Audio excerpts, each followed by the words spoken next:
ناحیه هم میخوایم قسمت کتف و کشش در ناحیه پکتورالیس عضلات سینه‌ای انجام بدید. دست رو میارید پشت در این قسمت. خیلی اینو اشتباه میرن. زمانی که فرد رو از پشت ماساژ میدن این تکنیک هم اجرا میکنن. اشتباهه. چون زمانی که سینه رو ماساژ دادی، چون باید ببینید عضله هدفش کجاست. هدفش میاد روی قسمت شونه و عضلات سینه‌ای کار میکنه. پس شما روی شکم و کیو سینه رو انجام دادی، بعدش باید این کشش رو انجام بدی. دست رو میذاری. حالا دستا رو که چفت کردی به هم دیگه میتونید به سمت چپ و راست بکشی.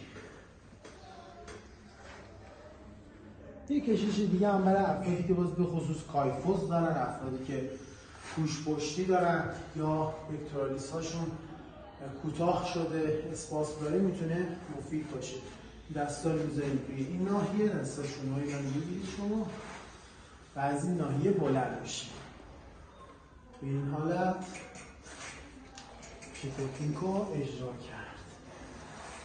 به این حالت خیلی نرم و باز روی کمر رو فشار ندید. میذاریم اطراف، دستا رو میگیریم، میذاریم بغل.